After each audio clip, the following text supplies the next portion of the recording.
Les fonds européens essentiels dans le développement économique du territoire. Et à l'occasion de la venue d'Emmanuel Macron sur notre île, nous recevons le député européen réunionnais, vice-président du Parlement européen, Younous Omarjee. Bonjour.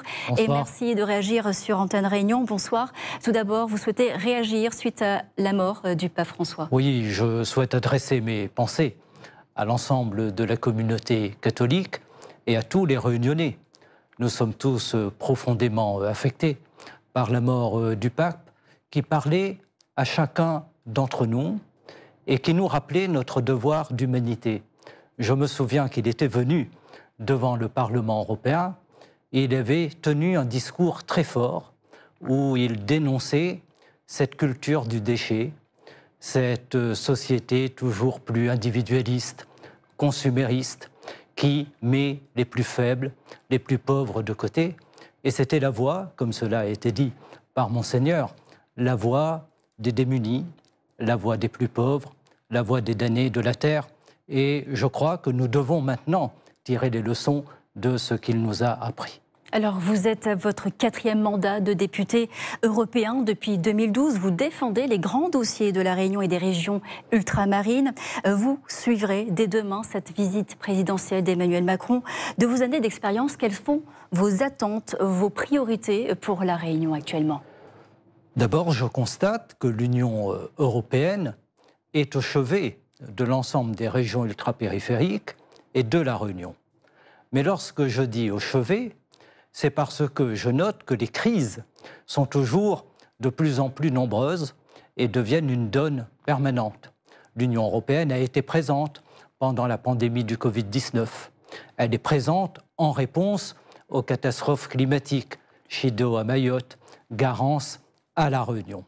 Mais nous devons en même temps tenir les objectifs concernant le développement économique, la réponse aux problèmes du chômage, de l'emploi des jeunes, bref, à la fois apporter des réponses immédiates, des réponses urgentes, sans perdre le cap, et c'est ce qui est le plus difficile. Et nous voyons aujourd'hui, par exemple, que tous les efforts qui ont été faits pour consolider notre agriculture sont remis en cause par une catastrophe climatique. Alors justement, vous faites référence au passage du cyclone Chido à Mayotte et du cyclone Garance sur notre île. Une flambée des prix sur les produits de consommation qui vient s'ajouter à un contexte d'inflation. Il est question demain d'aborder la souveraineté alimentaire de la Réunion.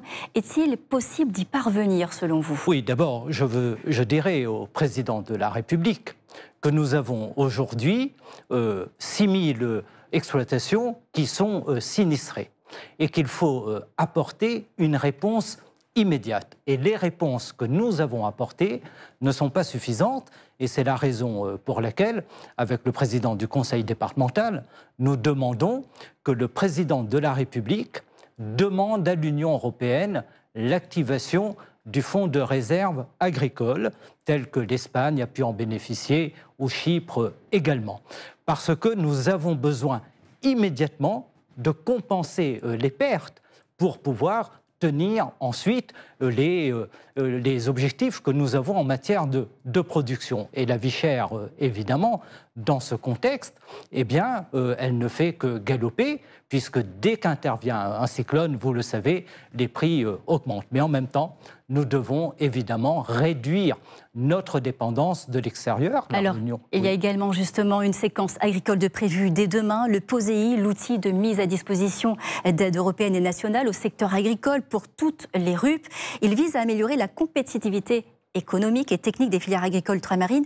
Nous entendons régulièrement les agriculteurs de la filière canne se battre pour obtenir des financements au-delà des aides européennes. L'État français manque-t-il à ses engagements selon vous ?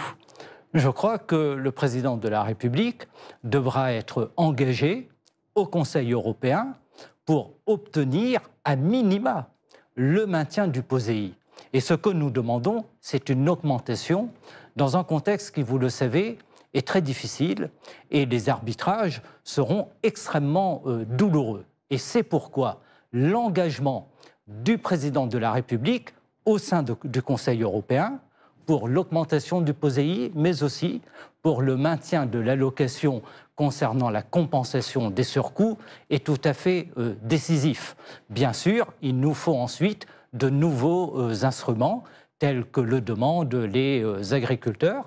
Et nous avons par exemple dans la PAC un certain nombre de possibilités qu'il nous faudra activer. Alors, vous suivrez cette visite présidentielle également à Madagascar comme à Maurice. Quel sera votre rôle? Quelles seront vos missions? Oui, le président de la République, il faut lui rendre acte, quelles que soient les divergences politiques que nous avons, a souhaité que je fasse partie de la délégation présidentielle à Madagascar et à l'île Maurice en tant que vice-président du Parlement européen en charge de l'Afrique et des îles du monde. Et je pense que les dimensions aujourd'hui géopolitiques sont décisives. Et l'Union européenne, qui se veut puissance, regarde de plus en plus l'Indo-Pacifique et l'océan Indien.